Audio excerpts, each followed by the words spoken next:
महाराष्ट्राच्या भूमीत अनेक वीर जन्माला आले, पण ज्या नावाने आजही प्रत्येकाच्या अंगात शौर्य संचारते ते नाव म्हणजे छत्रपती शिवाजी महाराज। 19 फेब्रुवारी 1630 रोजी पुणे जिल्ह्यातील शिवनेरी किल्ला येथे शिवाजी महाराजांचा जन्म झाला। जिजाऊ यांनी लहानपणापासूनच शिवबांना रामायण, महाभारत आणि धर्मनिष्ठेचे संस्कार दिले। जिजाऊंच्या प्रेरणेतून शिवरायांच्या मनात स्वराज्याचे बीज रोवले गेले। त्या काळी पूर्णा किल्ला जिंकून स्वराज्याचा श्री गणेशा केला।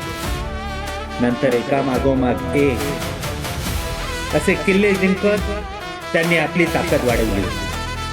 गनिमी काव्याचा तंत्राचा वापर करून त्यांनी शत्रूला जणू गोंधळातच टाकला।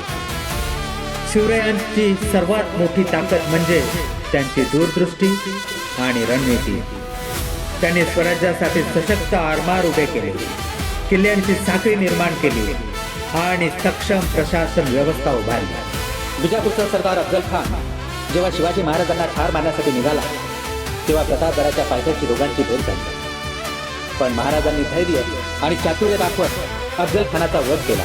1863 मध्ये शिवाजी महाराजांनी अत्यंत धाडसी योजना आखली। रात्रीच्या वेळी काही निवडक मावळ्यांसह त्यांनी लाल महालात अचानक प्रवेश केला। अचानक झालेल्या हल्ल्याने शाहिस्ते खान गोंधळला।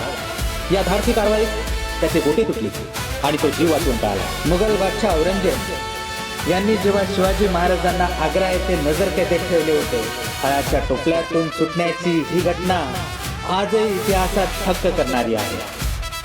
6 जून 1674 रोजी रायगडावर शिवाजी महाराजांचा राज्याभिषेक झाला। हिंदवी स्वराज्य या संकल्पनेला त्यांनी प्रत्यक्षात उतरवले। छत्रपती शिवाजी महाराजांनी राज्यकारभार सुस्थितीत चालावा म्हणून स्थापन केलेली मंत्रिमंडळ व्यवस्था अष्टप्रधान मंडळ म्हणून ओळखली जाते। यात 8 प्रमुख पदे आणि त्यांचे प्रमुख अधिकारी होते। हे अष्टप्रधान मंडळ शिवाजी महाराजांच्या सुयोग्य आणि संघटित राज्यकारभाराचे महत्त्वाचे वैशिष्ट्य होते, पण त्यांचे कार्य, विचार आणि आदर्श आजही प्रत्येक मराठी माणसाच्या हृदयात जिवंत आहे। जय भवानी, जय शिवाजी।